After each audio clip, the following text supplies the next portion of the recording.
Hi friends, आप सभी का आपके अपने YouTube चैनल यूपीएससी इन्फो 24 में स्वागत है। तो दोस्तों, हम उम्मीद करते हैं कि आप सभी लोग स्वस्थ होंगे और खुश होंगे। फ्रेंड्स, ये जो वीडियो है पीजीटी हिस्ट्री का प्रैक्टिस सेट 140 है। तो अगर आप TGT, PGT, LT grade, GIC और असिस्टेंट प्रोफेसर की तैयारी कर रहे हैं हिस्ट्री सब्जेक्ट से, तो ये वीडियो आपके लिए है।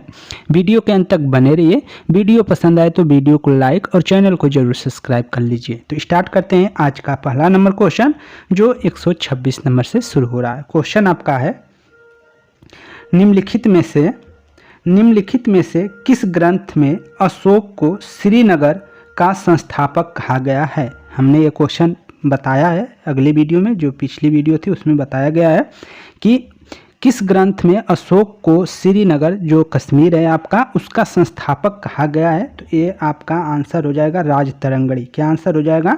राजतरंगड़ी में कहा गया है। राजतरंगड़ी में जो है अशोक को क्या बोला गया है कि उसने श्रीनगर नामक जो है नगर को बसाया था। तो ऑप्शन आपका डी सही हो जाएगा। राजतरंगड़ी में, राजतरंगड़ी जो है कल्लड़ की रचना है, इसको याद रखिएगा। आगे क्वेश्चन है, वही क्वेश्चन रिपीट है लेकिन पूछने का जो पैटर्न है वो अलग है। कश्मीर में श्रीनगर किसने बसाया था? कश्मीर में श्रीनगर किसने बसाया था? तो आंसर क्या हो जाएगा? हर्ष, अशोक, चंद्रगुप्त प्रथम, बिंदुसार। तो किसने बसाया था? अशोक ने बसाया था। तो कश्मीर में श्रीनगर किसने बसाया था? तो अशोक आपका आंसर जाएगा, अशोक ने बसाया था। ऑप्शन बी आपका सही हो जाएगा। आगे क्वेश्चन देखते हैं, 128 नंबर है, मौर्य साम्राज्य के पतन का एक संभावित कारण था। मौर्य साम्राज्य का जो पतन का एक संभावित कारण, सबसे सटीक जो कारण है उसको आपको आंसर देना है। तो क्या हो जाएगा दोस्तों? तो इसका आंसर जो जाएगा सी के साथ जाएगा। विशाल सैन्य वाहिनी के रखरखाव में होने वाले खर्च, अधिकारियों को प्राप्त वेतन, जमीन बंदोबस्त में होने वाले अर्थव्यय की वजह से मौर्य साम्राज्य की अर्थव्यवस्था डगमगा गई थी। तो ये जो है इसका सी जो है अच्छा आंसर हो जाएगा। आपका जो एक आ रहा है आपका कि अशोक द्वारा अहिंसा अपनाए जाने के कारण सैन्य शक्ति का ह्रास हो गया, और ये तो पूरी तरीके से गलत हो जाएगा। अशोक के समय जो आपका मौर्य साम्राज्य है वो अपने चरमोत्कर्ष पे था, उस समय सबसे ज़्यादा विस्तार हुआ था। और अहिंसा उसने बाद में जो कलिंग का युद्ध था उसके बाद उसने तो हिंसा करना छोड़ ही दिया था, बौद्ध धर्म का शरण लिया था, इसलिए उसकी महान शासक बोला जाता है, अशोक महान बोला जाता है। तो ये तो आपका गलत हो जाएगा।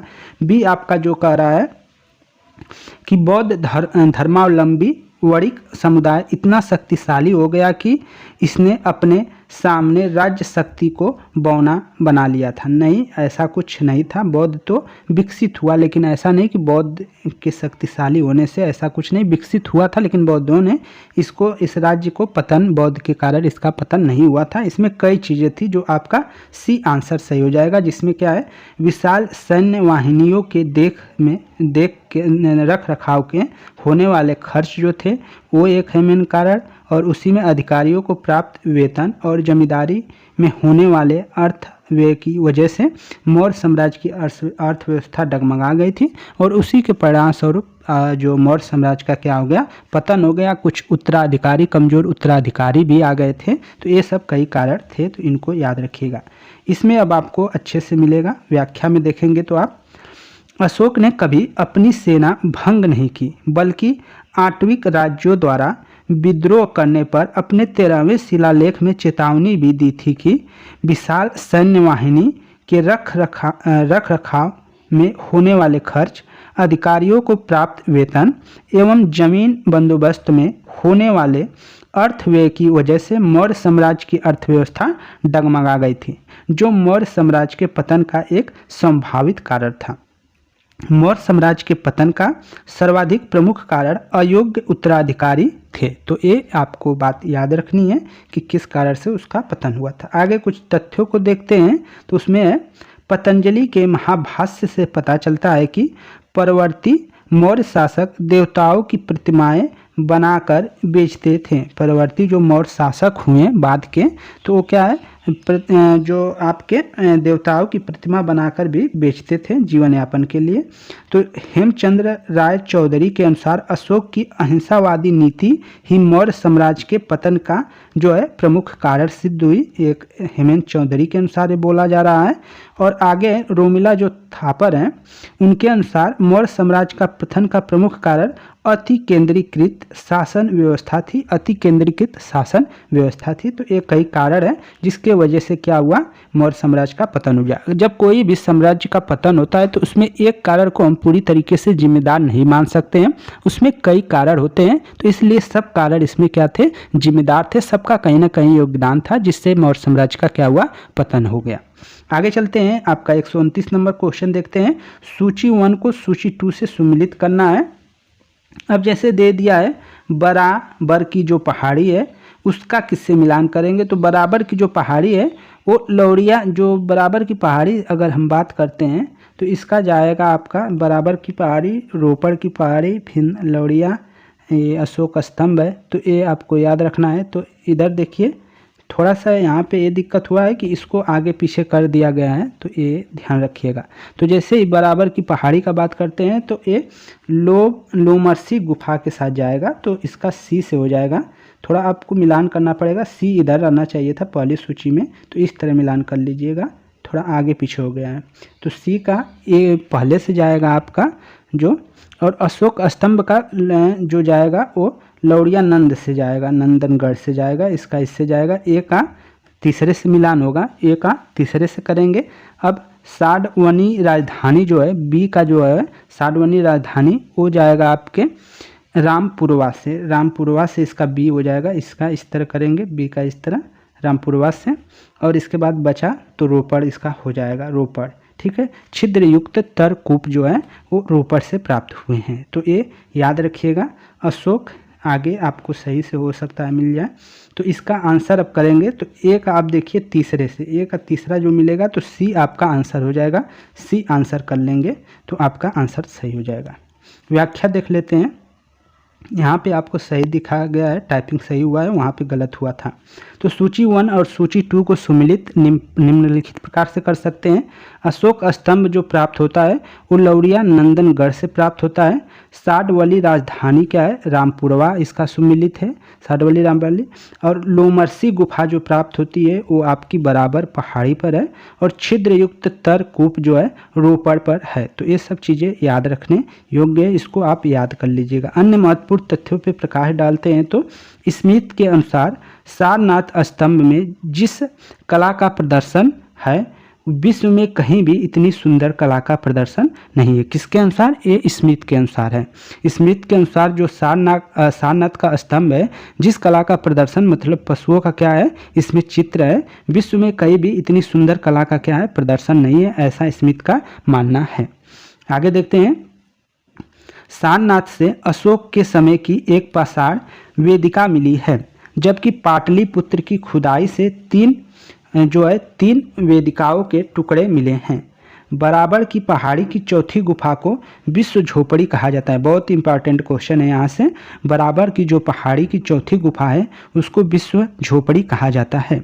इसका निर्माण क्या है, अशोक के शासनकाल के 12वें वर्ष हुआ था। जो विशाल विश्व झोपड़ी है, जो बड़ा चौथी गुफा को क्या बोला जाता है, विश्व की झोपड़ी, विश्व झोपड़ी बोला जाता है। और चौथी गुफा जो है वो बरार पहाड़ी पर स्थित है। और इसका निर्माण जो है अशोक के शासनकाल के 12वें वर्ष में हुआ था। तो ये सब चीज़ें नोट कर लीजिएगा।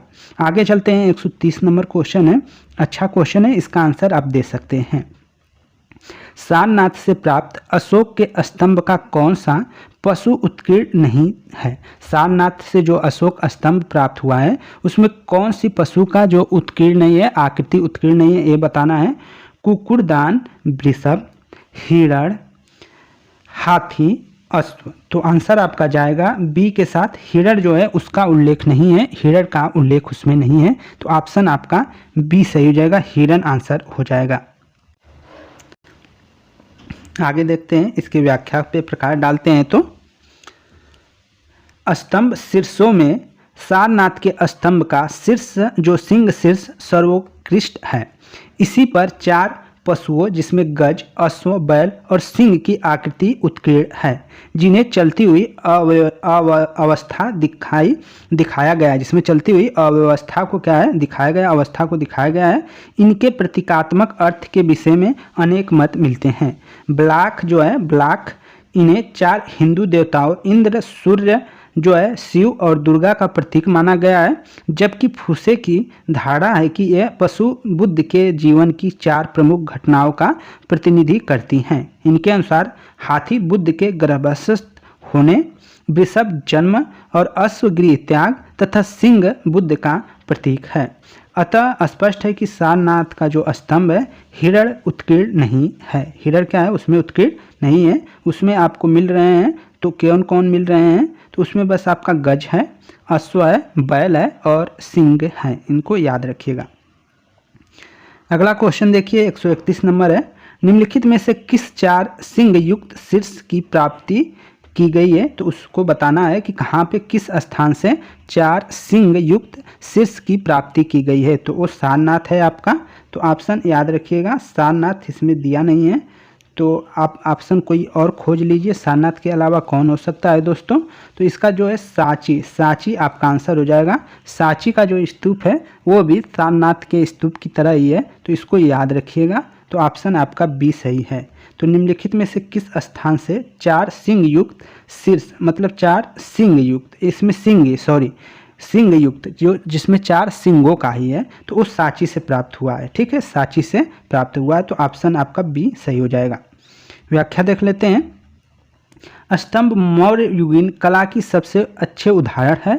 स्तंभों पर विभिन्न पशु आकृति मंडित होती की गई थी, जैसे बसाड़ के स्तंभ के ऊपर सिंह, सकिया के ऊपर हाथी, रामपुरवा के ऊपर वृषल और रौड़िया नंदगढ़ पर सिंह। सांची और सारनाथ स्तंभों के ऊपर एक साथ 4 सिंहों की आकृति मंडित की गई है। स्तंभ शीर्षों में सारनाथ के स्तंभ का सिंह शीर्ष सर्वोत्कृष्ट है। तो इन सब चीज़ों को नोट कर लीजिएगा, पूछा जाएगा क्वेश्चन। अगला क्वेश्चन है, किस देवता ने अपने को देवताओं का प्रिय कहलवाया है, किस शासक ने अपने को देवताओं का प्रिय कहलवाया है। तो ऑप्शन ए है चंद्रगुप्त विक्रमादित्य, बी है कनिष्क, सी है अशोक, डी है समुद्रगुप्त। तो आंसर सी के साथ जाएगा, अशोक ने कहलवाया है। किस शासक ने अपने को देवताओं का प्रिय कहलवाया है, तो अशोक आपका आंसर हो जाएगा, सी के साथ आंसर जाएगा, अशोक ने कहलवाया है। आगे चलते हैं, व्याख्याओं को देख लेते हैं। तो अशोक के अभिलेख में सर्वत्र उसे देवनाम प्रियदर्शी तथा राजा आदि उपाधि से संबोधित किया गया है।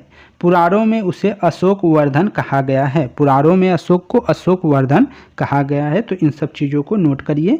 अच्छा क्वेश्चन है, उसको वीडियो को बंद कर नोट कर लीजिए जो आपको नहीं आ रहा है। श्रीलंका के उस राजा का नाम क्या है जो अशोक के समकालीन थे। श्रीलंका के उस राजा का नाम बताना है जो अशोक के समकालीन था। अभय, देवनाम पिया तिस्या, मुतासिवा, पंकुदुला। तो आंसर आपका जाएगा बी के साथ, देवनाम पिया तिसा। देवनाम प्रिया तिसा जो है वह अशोक का समकालीन है और ये श्रीलंका का राजा था। तो ऑप्शन बी आपका सही हो जाएगा, 133 का बी कर लेंगे। व्याख्या देखते हैं। श्रीलंका का राजा तिस्य अशोक का समकालीन था। उसने अशोक की तरह देवनाम प्रिय की उपाधि धारण की थी। मास्की तथा गुर्जरा अभिलेखों में अशोक देवनाम प्रिय तथा देवनाम प्रियदर्शी उपाधियों से विभूषित है। आगे चलते हैं, 134 नंबर क्वेश्चन है आपका। अशोक किस शिलालेख में उसे कलिंग विजय का उल्लेख है। अशोक के किस शिलालेख में उसके कलिंग विजय का उल्लेख है। तो ऑप्शन ए है 90, बी है 11वें, सी है 13वें, डी है 12वें। तो आंसर आपका सी सही हो जाएगा। 13वें शिलालेख में जो है कलिंग विजय का उल्लेख है। ऑप्शन सी आपका सही हो जाएगा, 13वां शिलालेख। व्याख्या देख लेते हैं। तो अशोक के राज्यकाल की पहली बड़ी घटना कलिंग युद्ध और इसमें अशोक की विजय थी। अशोक 13वें शिलालेख में इस युद्ध के संदर्भ में स्पष्ट साक्ष्य मिलते हैं। यह घटना अशोक के राज्याभिषेक के 8 वर्ष बाद अर्थात 261 ईसा पूर्व में हुई थी। इस शिलालेख में उसने कलिंग युद्ध से हुई पीड़ा पर अपना दुख और पश्चाताप जो है व्यक्त किया है। दुख और उसको जो हुआ दुख पश्चाताप जो हुआ उसको उसने 13वें शिलालेख में व्यक्त किया है। आगे देखते हैं 135 नंबर क्वेश्चन है और आपको ऊपर बताया गया है, आंसर दीजिएगा। कलिंग युद्ध का विवरण हमें प्राप्त होता है, तो रोमन में भी लिखा मिल जाएगा आपको। तो शिलालेख ये 13वें में, लघु शिलालेख पहले से, रुक्मिणी देई स्तंभ लेख से, ह्वेन-सांग से। तो आंसर आपका ए सही हो जाएगा। जो शिलालेख 13वां है उसी से कलिंग का विवरण हमें प्राप्त होता है, तो ऑप्शन ए आपका सही हो जाएगा। फ्रेंड्स ये थे आपके टोटल क्वेश्चन। 36 का भी देख लेते हैं थोड़ा सा, और ये आखिरी होगा 36 वाला। अशोक ने कलिंग राज्य पर कब आक्रमण किया था? तो 261 आपका आंसर हो जाएगा, 261 सही हो जाएगा। कलिंग ने 261 में 61 ईसा पूर्व में कलिंग पर आक्रमण किया, तो ऑप्शन बी आपका सही हो जाएगा। तो फ्रेंड्स ये थे आपके टोटल 10 से 11 क्वेश्चन जो किसी भी एग्जाम के लिए बहुत ही महत्वपूर्ण हो सकते हैं। तो दोस्तों वीडियो अच्छी लगी है तो वीडियो को लाइक करिएगा, चैनल पे नए हैं तो चैनल को सब्सक्राइब कर लीजिएगा। धन्यवाद साथियों, नमस्कार।